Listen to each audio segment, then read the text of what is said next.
오늘 아침 굿모닝 시카고.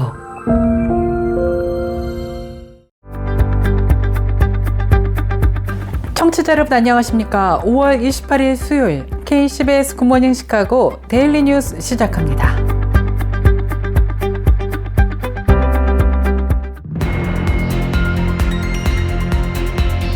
오늘의 주요 뉴스입니다. 연방정부의 자원봉사관장기관 아메리콥스의 미국 대통령 자원봉사자 봉사상 프로그램이 일시 중단됐습니다.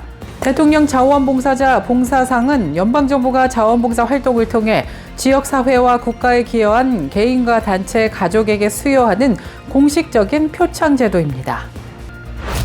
최근 개인재정 정보 사이트 파이낸스 버즈 머니가 발표한 보고서에 따르면 은퇴를 앞둔 미국인들 65세에서 69세 미국인의 평균 순자산이 183만 6,884달러로 조사되었습니다.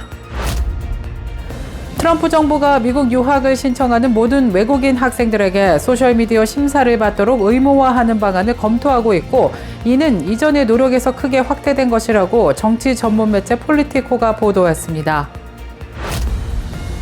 미국에서 대학 졸업장이 없어도 1억 원 이상의 연봉을 받는 직업들이 나타나면서 주목을 받고 있습니다. 미국 경제지 비즈니스 인사이더가 최근 노동통계국의 자료를 바탕으로 준학사 학위와 고등학교 졸업 또는 그에 상응하는 학력, 별도의 학력이 필요 없는 직업들의 연간, 중간 연봉을 순위로 정리해 소개했습니다. 그 결과 12개의 직업이 중간 연봉이 10만 달러를 넘는 것으로 조사되었습니다. 중국의 통신 장비 업체 화웨이가 초박형 접이식 노트북, 메이트북 폴드를 출시하면서 관심이 집중되고 있습니다. 외신에 따르면 화웨이는 스마트폰처럼 얇은 초슬림형 폴더블 노트북, 메이트북 폴드를 공개했습니다. 다음 달부터 연체된 학자금 대출이 있는 소셜 연금 수급자들의 연금 압류가 시작됩니다. 압류 한도는 매월 수령하는 연금의 최대 15%까지로 조사되었습니다. 피트 헤그세스 국방부 장관이 국방부 청사인 펜타곤에서 매달 정기적으로 예배 모임을 진행한다고 밝혔습니다. 펜타곤 강당에서 국방부 직원들과 함께 예배를 드리고 국가를 위해 기도하는 시간을 마련한 것으로 조사되었습니다.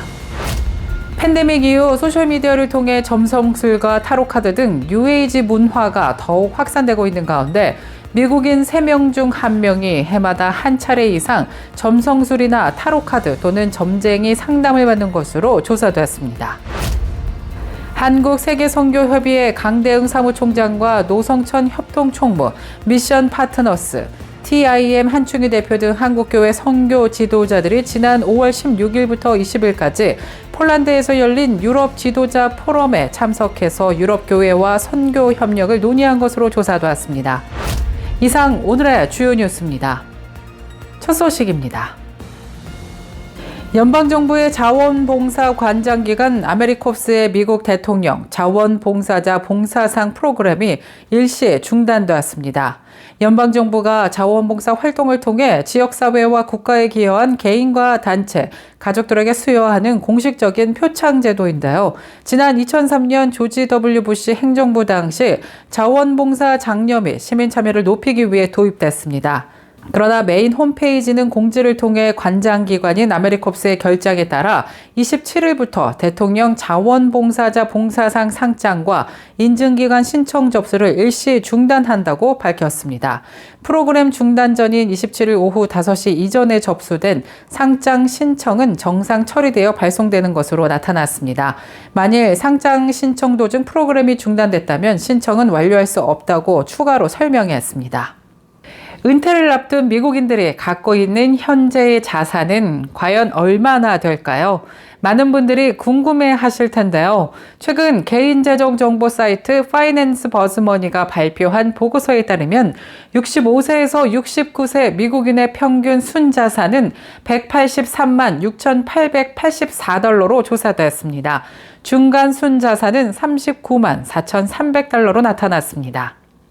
전문가들은 이 연령대에서는 초고액 자산가들의 평균을 끌어올리기 때문에 중앙값을 순자산과 비교하는 것이 좋다고 조언합니다. 중앙값은 중간값으로 저축자의 절반이 해당 수치보다 높고 절반이 이 수치보다 낮다는 의미입니다. 또 이 수치는 65세에서 69세 연령대의 개인을 대상으로 한 것이지 정확히 65세인 사람만을 대상으로 한 것이 아니기 때문에 이러한 금액보다 저축액이 조금 적더라도 다른 사람들과 비교했을 때 여전히 양호한 상태일 수 있다고 전문가들은 말합니다.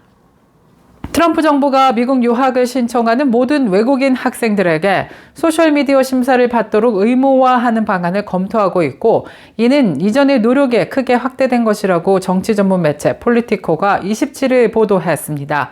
폴리티코가 입수한 전문에 따르면 마르코 루비오 국무장관이 서명한 27일자 전보문에서 행정부가 이러한 필수 심사를 준비하기 위해 미국 대사관과 영사관에 학생비자 신청자에 대한 새로운 인터뷰 일정을 일시적으로 중지하도록 명령하고 있다고 말했습니다. 국무부는 이 통신문에서 필요한 소셜미디어 심사와 심사의 확대에 대비해 영사관은 향후 며칠 안에 예상되는 추가 지침이 발표될 때까지 학생 또는 교환 방문 비자 예약 정원을 추가해서는 안 된다라는 지침을 전달한 것으로 조사됐습니다. 폴리티코에 따르면 이 전보문은 미래의 소셜미디어 심사가 무엇을 선별할 것인지 직접적으로는 설명하지 않았지만 테러리스트를 추방하고 반유대주의와 싸우는 것을 목표로 하는 행정명령을 암시한다고 전했습니다. 미국에서 대학 졸업장이 없이도 1억 원 이상의 연봉을 받는 직업들이 발표되면서 눈길을 모으고 있습니다. 경제지 비즈니스 인사이더가 최근 노동통계국의 자료를 바탕으로 준학사 학위, 고등학교 졸업 또는 그에 상응하는 학력과 별도의 학력이 필요 없는 직업들의 연간 중간 연봉을 순위로 정리해 발표했습니다. 그 결과 12개의 직업의 중간 연봉이 무려 10만 달러를 넘는 것으로 조사되었습니다. 가장 연봉이 높은 것으로 나타난 직업은 공항에서 항공편을 감독하는 항공교통관제로 조사됐습니다. 이들의 중간 연봉은 14만 4,580달러로 나타났습니다. 이 직업은 2년제 대학을 통한 준학사 학위를 수여하면 지원할 수 있습니다. 2위는 상업용 조종사로 중간 연봉이 12만 2,670달러로 조사됐습니다. 이 직업은 중등교육 이후 상업용 조종 면허를 취득하면 지원할 수 있습니다. 이외에도 원자로 운영자도 중간 연봉이 12만 2,610달러로 조사됐습니다. 원자로 운영자는 고등학교 졸업장 또는 그와 동등한 학력 증명서만 있으면 지원 가능합니다. 발전소 운영자는 9만 9,670달러, 전력 분배사는 10만 7,240달러로 조사됐으며 엘리베이터 설치 및 수리공은 10만 6,580달러로 고등학교만 졸업하면 가능한 고연봉 직업으로 조사됐습니다. 키보드가 없는 노트북 상상이 가십니까? 중국 통신장비 업체 화웨이가 초박형 접이식 노트북인 메이트북 폴드를 출시해서 눈길을 모으고 있습니다. 외신에 따르면 화웨이는 스마트폰처럼 얇은 초슬림형 폴더블 노트북 메이트북 폴드를 공개했습니다. 단일 디스플레이로 구성된 이 기기는 90도로 펼치면 가상 키보드가 나타나 일반 노트북처럼 사용할 수 있는 게 특징입니다. 또 완전히 펼치면 18인치 세로 또는 가로 디스플레이로도 변신합니다. 놀라울 정도로 얇고 가볍다는 것이 해당 기기의 특징으로 알려졌습니다. 디스플레이 성능도 주목을 받고 있습니다. 완전히 펼치면 4:3 종횡비, 노트북 모드에서는 3.2 종횡비로 전환되는 것으로 조사됐습니다. 오는 6월부터 연체된 학자금 대출이 있는 소셜연금 수급자들의 연금 압류가 시작됩니다. 압류 한도는 매월 수령하는 연금의 최대 15%까지입니다. 연금 압류는 트럼프 정부가 그동안 중단했던 연방재무부의 상계 프로그램을 재개하면서 가능하게 됐습니다. TOP란 정부가 지급하는 세금 환급, 급여, 그리고 각종 연금 중 일부를 채무 상환을 위해 차압할 수 있도록 허락한 프로그램입니다. 팬데믹 확산을 기점으로 중단됐다가 이후 바이든 정부도 이를 유예해 왔는데요. 연방재무부에 따르면 2024년 회계 연도에만 TOP로 해소한 압류 금액은 38억 달러에 달합니다. 압류 금액은 이론적으로 공제전을 기준으로 월 수령 금액의 최대 15%이지만 수급 총액에 따른 한도가 정해져 있습니다.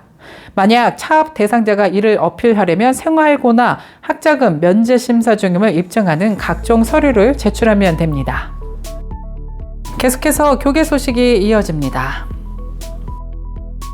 피트 헤그세스 국방부 장관이 국방부 청사인 펜타곤에서 매달 정기적으로 예배 모임을 진행한다고 밝혔습니다. 로이터 통신에 따르면 피트 헤그세스 장관은 펜타곤 강당에서 국방부 직원들과 함께 예배를 드리고 국가와 국민을 위해 기도하는 시간을 마련했다고 전했습니다.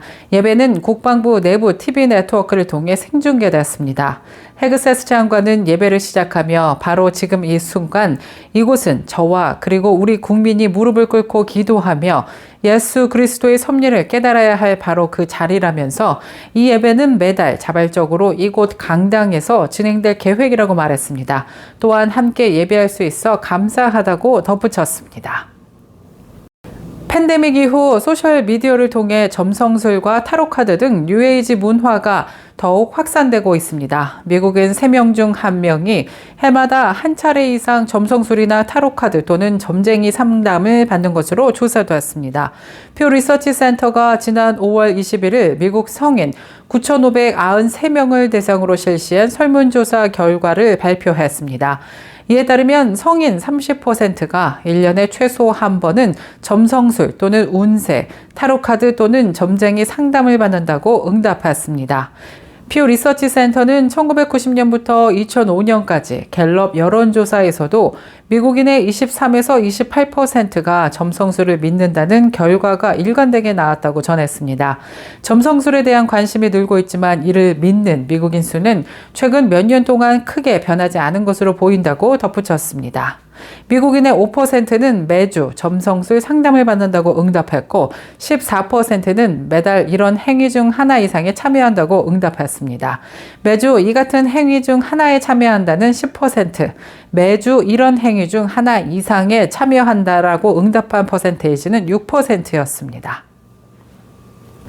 한국세계선교협의회 강대응 사무총장과 노성천 협동총무, 미션 파트너스, TIM 한충희 대표 등 한국교회 선교 지도자들이 지난 5월 16일부터 20일까지 폴란드 비스라에서 열린 유럽 지도자 포럼에 참석해서 유럽 교회와 선교 협력을 논의했습니다. 유럽 지도자 포럼은 유럽 복음주의자들이 유럽의 재복음화를 위한 선교 전력을 모색하고 다음 세대 리더십을 양성하는 것을 목표로 하고 있습니다.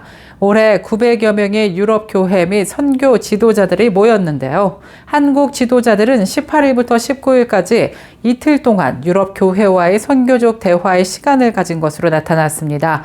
유럽 교회에서는 제3차 로잔 대회 국제 디렉터 린제이 브라운, ELF 회장 스테판 구스타프슨, 로잔 유럽 지역 대표 짐 메모리, 유샤, 틴데일 하우스 대표이자 캠브리지 학장인 피터 윌리엄스 등이 참석했습니다.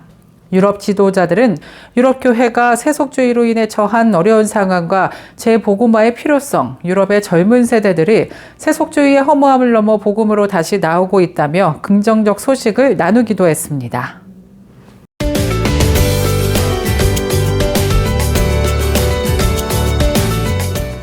KCBS 날씨 정보입니다. 수요일인 오늘은 하루 종일 구름 끼고 흐린 날씨 이어지겠습니다. 오전 중에는 곳곳에 잠깐의 비 소식 예보됐습니다. 낮 최고 기온 어제보다 조금 떨어지면서 58도 예상되며 밤 최저 기온 53도 예상됩니다. 내일 해 뜨는 시각 오전 5시 19분, 해 지는 시각 오후 8시 15분입니다. 날씨였습니다.